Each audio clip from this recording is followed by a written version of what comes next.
Assalamualaikum warahmatullahi wabarakatuh. Welcome back teman-teman semua. Kali ini kita akan masuk di mata kuliah Ekonometrika. Nah, sebelum mulai jangan lupa like, subscribe, share, dan komen ya, agar tidak ketinggalan video pembelajaran lainnya. Nah, dalam mempelajari ekonometrika, kita harus tahu dulu apa sih pengertiannya.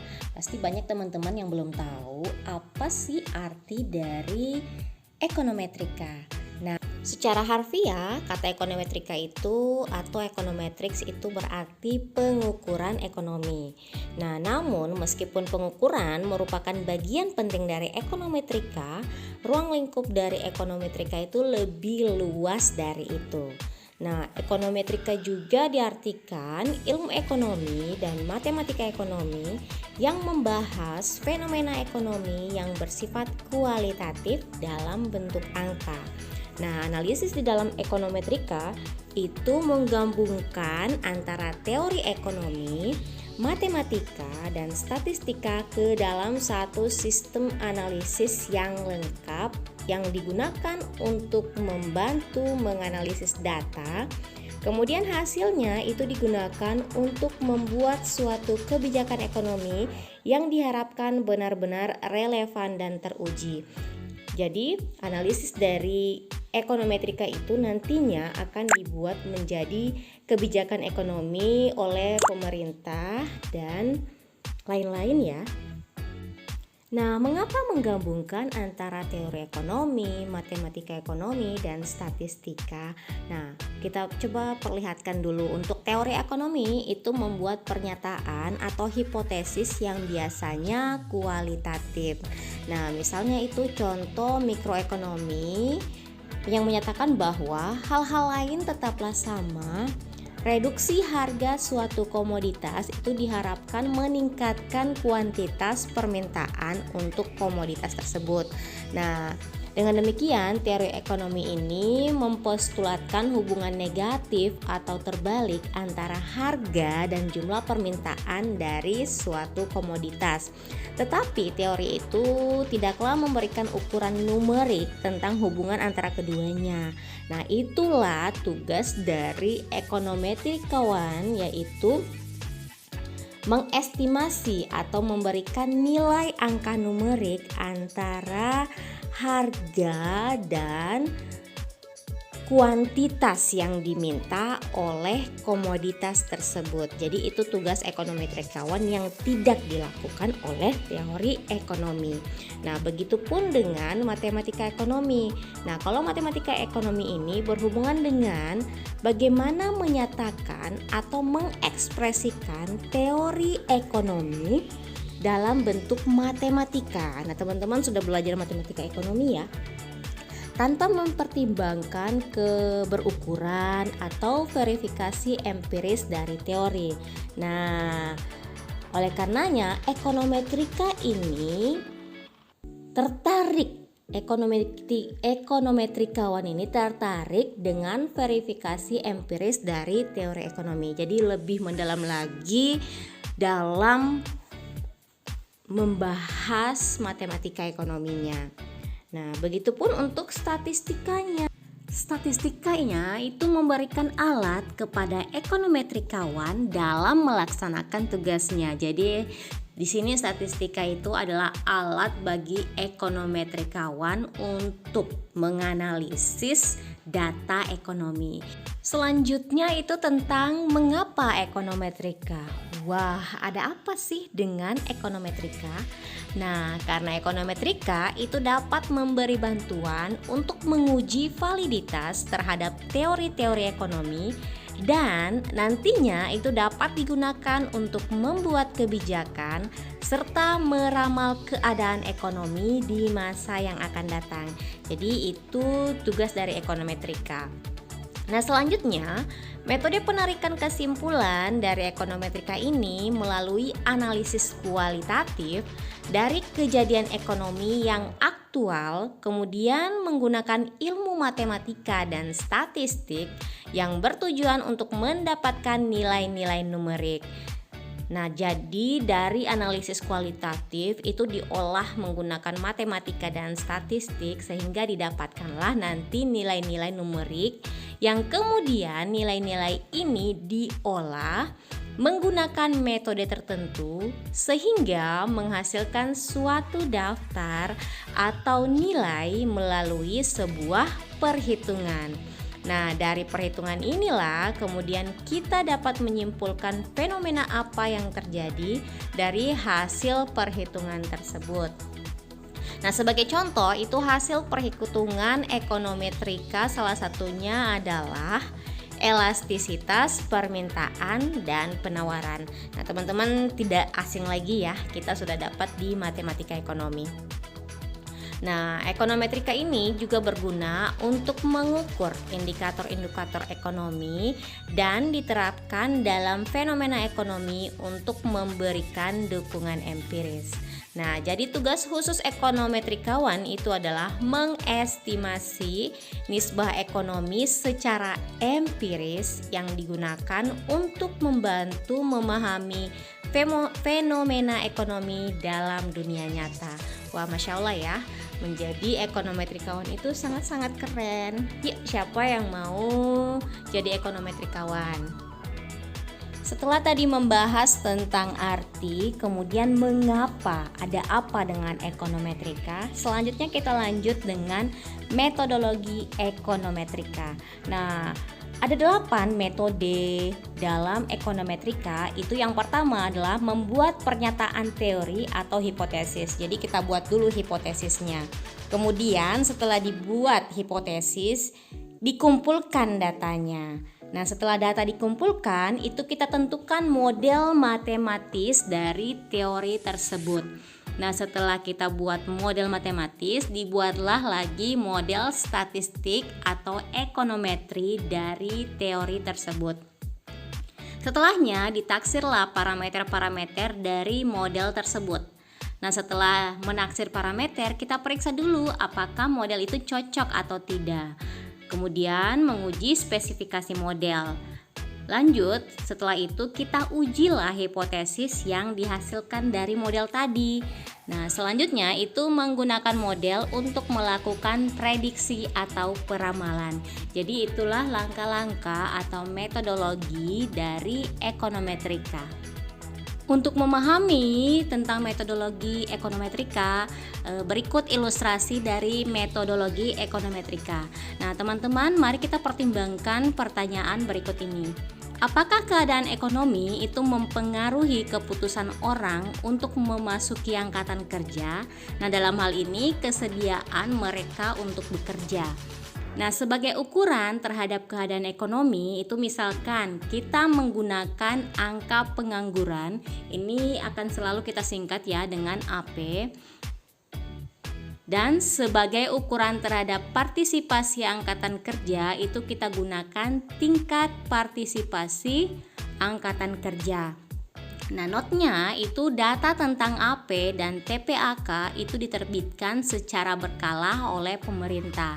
Nah, untuk menjawabnya itu kita ikuti 8 langkah dari metodologi ekonometrika. Oke, kita lanjut ke part satunya ya, atau poin satunya, yaitu membuat pernyataan teori atau hipotesis. Jadi kita buat dulu hipotesisnya untuk langkah-langkah ekonometrika. Nah, yang pertama, langkah awalnya adalah mencari teori ekonomi yang cocok dengan topik yang ingin dipelajari.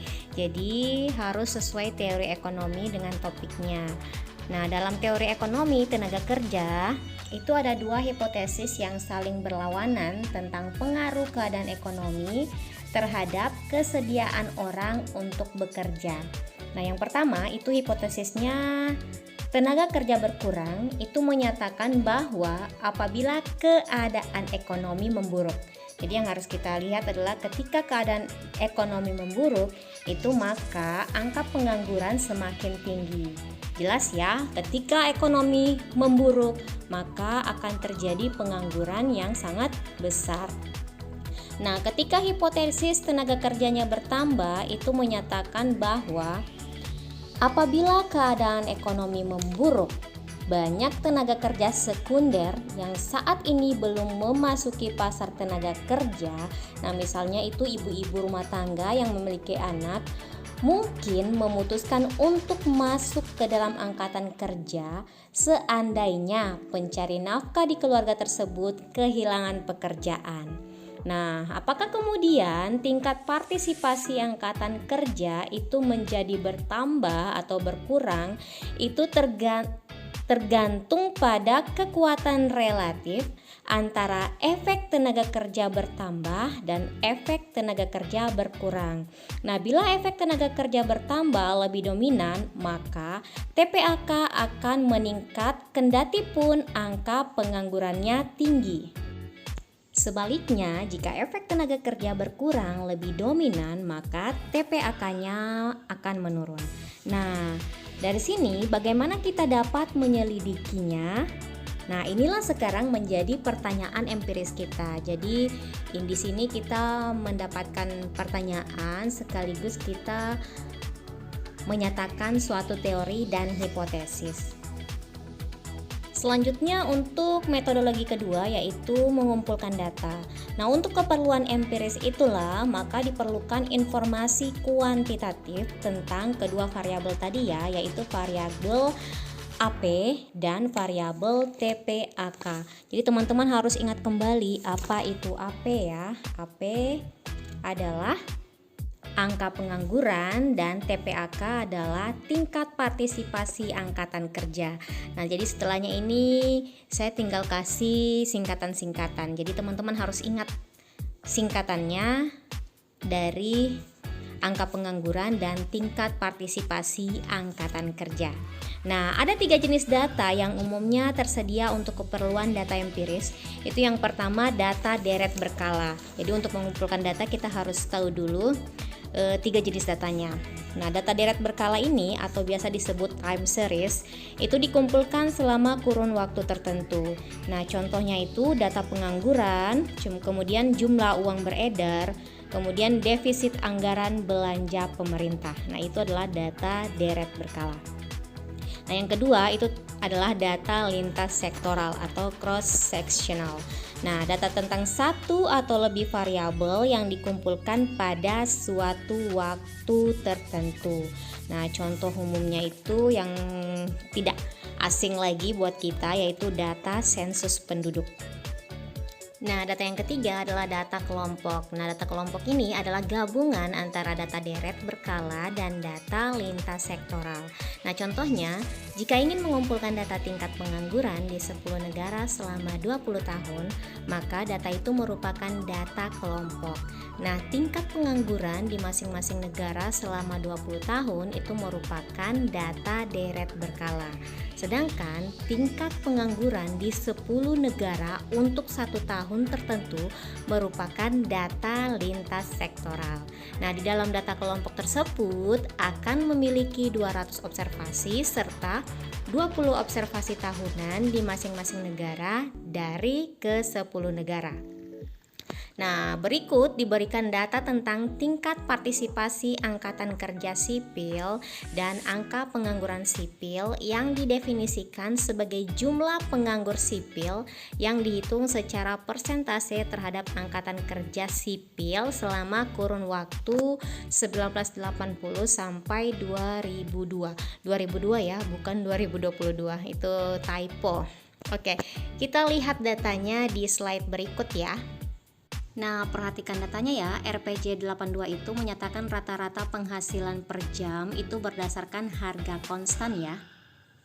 Nah, ini kita masuk ke langkah ketiga. Teman-teman bisa lihat ya bahwa di sini kita sudah berhubungan dengan matematika. Nah, di sini saya nggak membahas terlalu dalam tentang perhitungan karena hanya memperlihatkan metodologi dari ekonometrika itu sendiri. Jadi hanya memperlihatkan secara singkat bahwa untuk metode ketiga itu kita menggunakan model matematis dengan berbagai macam rumus yang diperlukan. Nah, di sini Di langkah ketiga, untuk mengetahui pengaruh APS terhadap TPAKS, hal pertama yang perlu kita lakukan adalah menggambarkan data kedua variabel tersebut dalam bentuk diagram pencar. Nah, saya yakin teman-teman sebelumnya sudah mempelajari statistik, baik itu statistika dasar maupun statistika ekonomi. Nah, di sini kita belajar tentang menggambar diagram pencar. Nah, setelah kita buat gambarnya, kita masukkan titik-titik pencarnya ada di mana saja datanya. Nah, diagram pencar di samping ini memperlihatkan bahwa TPAKS itu berkorelasi negatif dengan APS. Nah, disebut korelasi negatif karena dua variabel yang berkorelasi itu berjalan dengan arah yang berlawanan, bertentangan atau berkebalikan. Nah, ini berarti bahwa kenaikan atau pertambahan pada variabel Y, dalam hal ini TPAKS, akan diikuti dengan penurunan atau pengurangan pada variabel X, dalam hal ini adalah APS. Sebagai taksiran awal, kita dapat menggambarkan sebuah garis lurus melalui titik-titik yang terpencar dan menuliskan hubungan antara TPAKS dan APS. Nah, model matematis sederhananya adalah TPAKS sama dengan B1 tambah B2 kali APS. Nah, ini adalah persamaan 1, di mana persamaan 1 ini menyatakan bahwa TPAKS berkorelasi linear dengan APS. Nah, dari mana model matematis sederhana ini dari rumus regresi ya. Saya nggak ajarkan lebih detailnya karena nanti akan diajarkan di pertemuan-pertemuan selanjutnya. Di sini saya hanya memperlihatkan bahwa langkah ketiga itu kita menggunakan model apa, model matematisnya, seperti itu ya. Nah, lanjut. B1 dan B2 ini disebut sebagai parameter dari fungsi linear itu. Nah, B1 itu disebut juga sebagai titik potong yang menyatakan besarnya nilai TPAKS bila mana APS sebesar 0.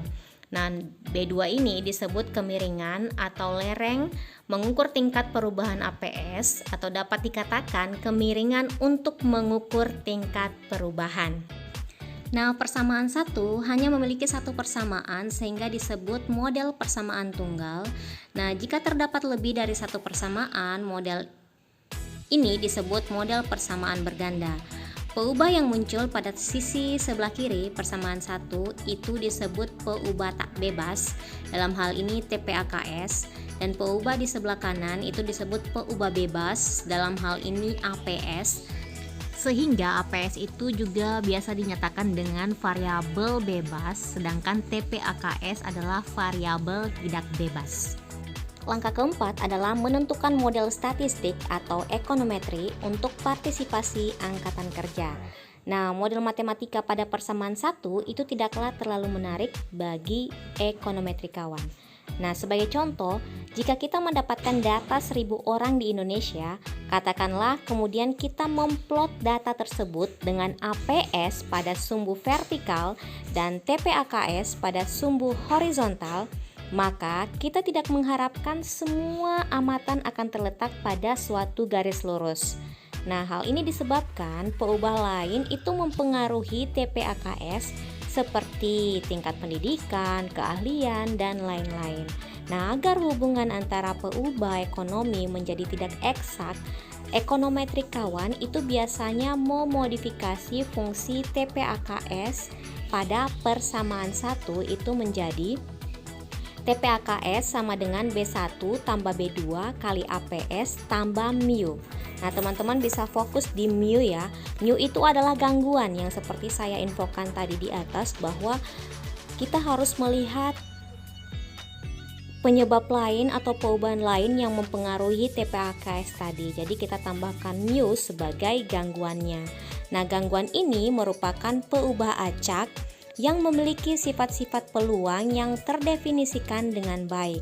Nah, galat mu ini mungkin mewakili semua faktor yang mempengaruhi TPAKS tetapi tidak disertakan secara eksplisit. Nah, model persamaan 2 ini disebut model ekonometrika. Lebih tepatnya adalah model regresi linear sederhana. pada model fungsi TPAKS, persamaan 2 itu dihipotesiskan bahwa TPAKS dalam hal ini Y itu berhubungan secara linear dengan peubah penjelas APS dalam hal ini X, tetapi hubungan antara keduanya itu tidaklah eksak dan tergantung pada variabel individu. Jadi inilah model statistik, yaitu dengan adanya gangguan sehingga terjadilah model lain dari model matematika, yaitu ada variabel mu-nya. Mu itu adalah variabel gangguan. Langkah kelima itu adalah menaksir parameter-parameter dari model ekonometri yang dipilih. Jadi sekarang parameter tadi yang B1 tambah B2 itu kita taksir berapa nominalnya. Nah, langkah ini mengestimasi parameter model ekonometrika dengan teknik analisis regresi sederhana yang nanti akan kita bahas. Jadi akan menggunakan teknik analisis regresi, diperoleh estimasi untuk B1 dan B2 itu berturut-turut adalah 69,9 dan 0,6513. Nah, hasilnya ini dari teknik analisis regresi yang nanti akan kita bahas. Di sini nanti ada rumus-rumus regresi sehingga dimasukkanlah tadi nilainya, didapatkan B1 dan B2 sehingga TPAKS TOPI itu adalah 69,9 kurang 0,65 kali APS. Nah, tanda topi itu mengindikasikan bahwa nilai tersebut adalah nilai estimasi sebagai konvensi. Tanda topi di atas itu peubah atau parameter mengindikasikan bahwa itu merupakan nilai estimasi. Jadi dia masih estimasi ya. Lalu apa arti dari masing-masing koefisien itu? Nanti kita akan membahas lebih rinci interpretasi dari koefisien regresi tersebut. Nah, sebagai contoh, jika angka pengangguran meningkat sebesar 1 unit atau 1%, maka TPAKS itu diperkirakan akan menurun rata-rata sekitar 0,65%. Nah, dalam hal ini, bila keadaan ekonomi memburuk, maka terdapat penurunan neto tingkat partisipasi angkatan kerja sebesar rata-rata 0,65%. Nah, ini dari TPAKS TOPI tadi ya, yang mungkin menunjukkan bahwa efek tenaga kerja berkurang lebih dominan. Nah, dikatakan secara rata-rata karena keberadaan variabel pengganggu mu sebagaimana telah dijelaskan sebelumnya, membuat hubungan TPAKS dan APS itu menjadi tidak begitu tepat. Gitu ya.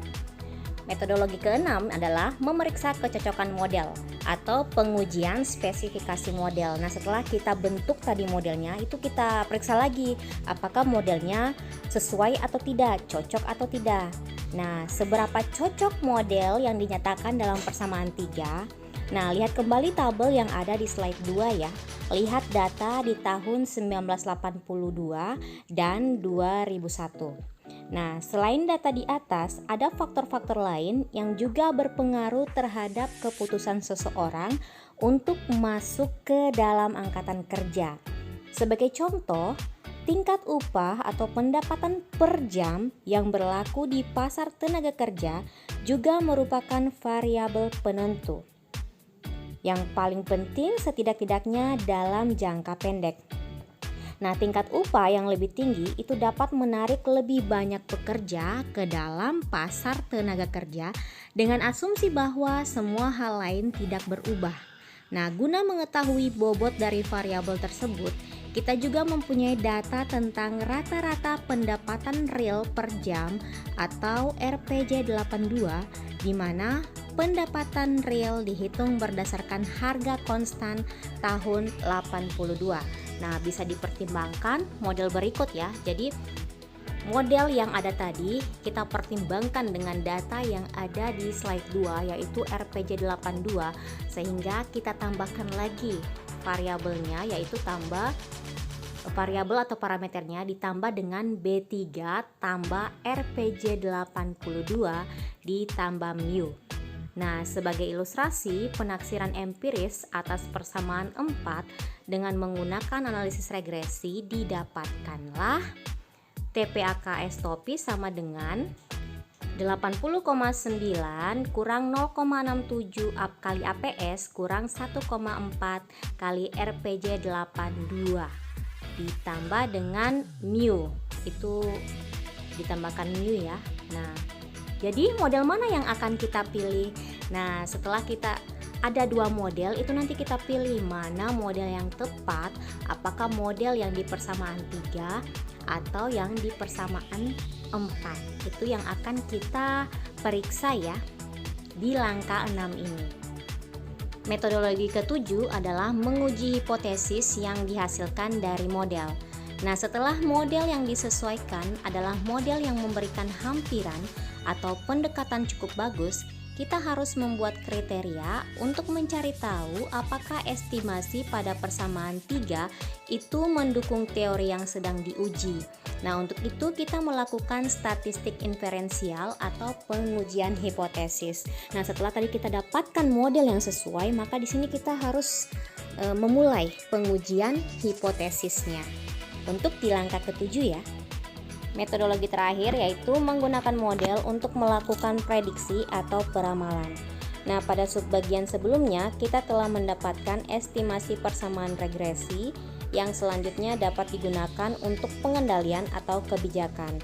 Nah, dengan kebijakan fiskal atau moneter yang tepat, pemerintah dapat mengendalikan nilai PUBA X untuk menghasilkan nilai target Y. Jadi, di bagian 8 ini sudah menggunakan model, kemudian untuk melakukan prediksi atau peramalan dari masalah ekonomi yang dihadapi. Oke, sekian dulu materi kita hari ini, materi perdana. Insya Allah kita akan lanjut lagi di materi selanjutnya. Dan jangan lupa like, share, subscribe, dan komen ya, agar tidak ketinggalan video pembelajaran selanjutnya. Wabillahi taufiq wal hidayah. Wassalamualaikum warahmatullahi wabarakatuh.